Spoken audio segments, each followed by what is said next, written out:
It's This is Nikki Parks.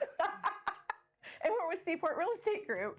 And today's Talk About It Tuesday, and we are doing an agent feature with Chris Lawlor. Thank you for joining us. Hey everybody, I'm Chris. And that is the interview. Just kidding. That's all you need to know for now. Like and subscribe if you want more. Chris, are you from Savannah area? You know, I think I've earned that title. I was born in Detroit, Michigan. Oh, wow. Okay. But we moved here when I was 4, so I don't remember anything, and I'm kind of glad for that. But yeah, Savannah's been home for 30 plus years. Oh, yeah. Okay. With that said, what are your favorite areas of Savannah? So I'm definitely a little bit impartial. I'm a Dutch Island resident, okay. Dutch Island's my home. I love it there. But home for me in that sense has always been the islands, Getaway, Dutch Island, Isle of Hope. Just really kind of speaks to my heart where I like to be in my free time. Yeah. Is that where you also tend to focus your real estate business?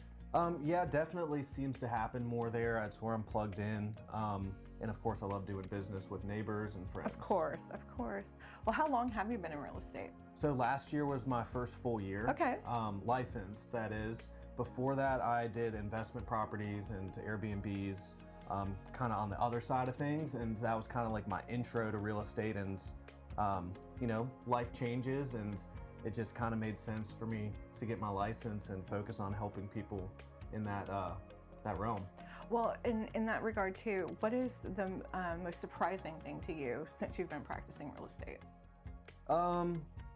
There's a lot, you know, I mean, I feel like there's a lot of competing factors in any transaction.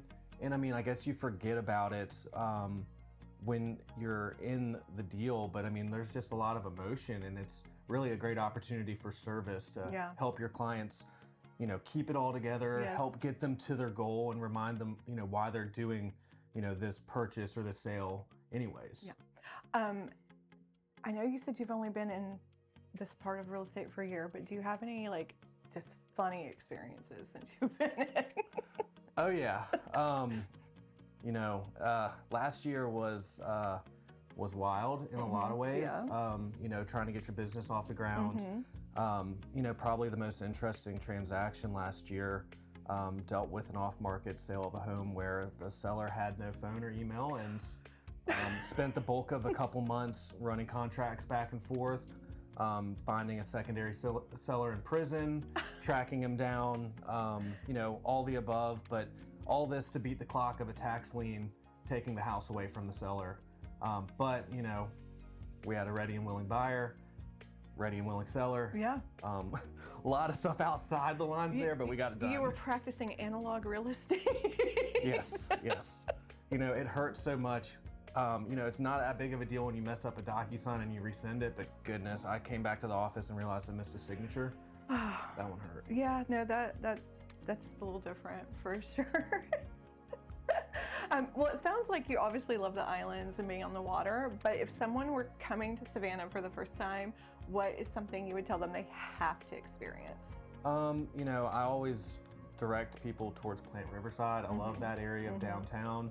The food, all the historic districts, and then of course I'm going to try to drag them to the water. There's nothing like experiencing Savannah on the boat. Oh yeah. So I mean, and that's the part that most people don't get a chance to do unless they know someone. Correct. So yeah. Go chase the dolphins at sunset. One of our favorite things to do. I mean, not really chase them, but you bring them in, you tap on the boat. Yeah, we feed them. We break all the DNR rules. Yeah, I was gonna say not no, really. We don't like that. Big support for the DNR. All right. One last question, Chris. What is something about you that most people don't know that would surprise them? Well, I mean, most people know this about me. I'm a single dad. I have 2 young daughters, 9 and 7, so that really drives kind of like my motivation in business. But I mean, I love being a dad. Like, it's the best thing ever. Getting to kind of shape their lives and help train them up to be ready for the real world, because you know, they watch, and although you say a lot of stuff, but I mean, it's the stuff you do that they kind of latch on to and learn from. 100%. Well, thank you so much for sitting down with me today.